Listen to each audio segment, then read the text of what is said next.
5월 21일 목요일입니다. 오늘도 주와 함께 걸어가는 축복의 하루 되시기를 바랍니다. 우리 합심해서 기도하겠습니다. 오늘은 내가 가장 사랑하는 나의 가족들과 형제들에게 복음을 전하는 하루가 되게 용기와 확신, 믿음을 주옵소서.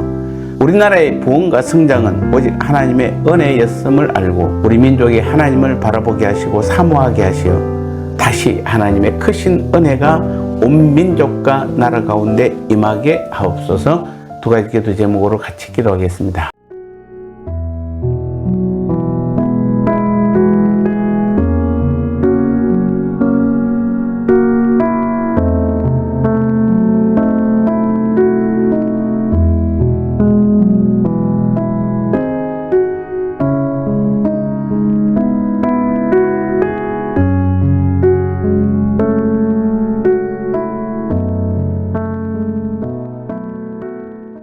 말씀 나누겠습니다. 오늘 제목은 누가 나의 제1차 전도 대상자인가?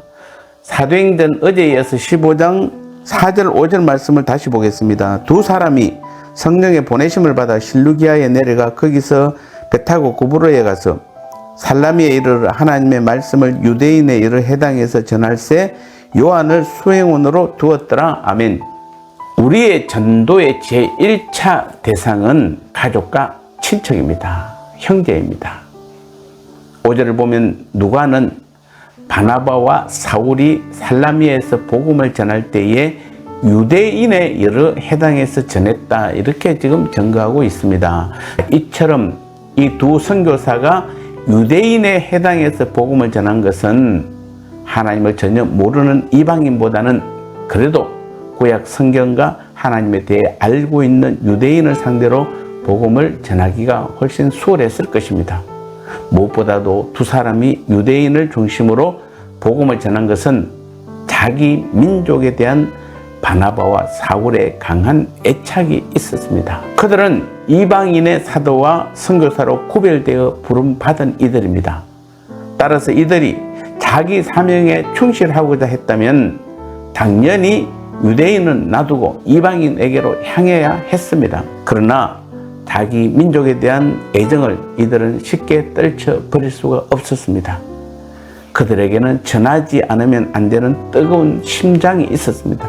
자기 민족이 하나님의 구원에서 제외되는 안타까운 현실을 그대로 두고 볼 수 없다는 어쩌면 절박한 심정이 먼저 이들로 하여금 유대인의 해당으로 향하도록 재촉했던 것입니다. 다분히 민족주의 색채를 지닌 이러한 전도 활동이 결코 잘못된 것은 아닙니다.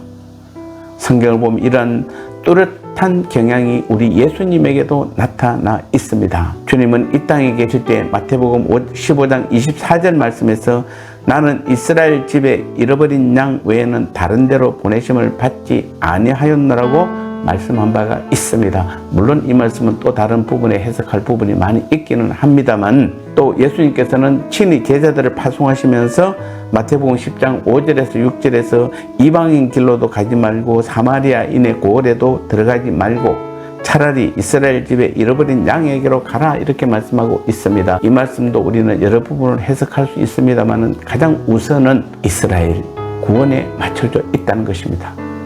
이것은 자기 민족에 대한 예수님의 애정이 얼마나 깊었는지를 단적으로 보여줍니다.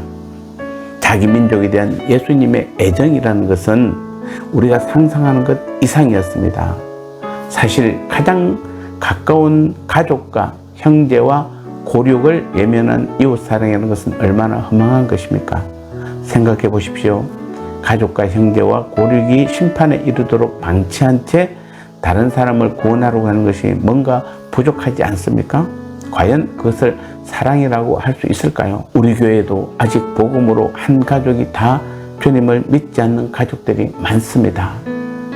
오늘은 어떤 누구에게 복음을 전하는 것보다 우리 가족들을, 형제들을 돌아보시기를 바랍니다. 그들의 영혼을 보시기 바랍니다. 복음은 혈연과 민족 등을 초월하지만 가족의 중요성을 절대 간과하지 않습니다.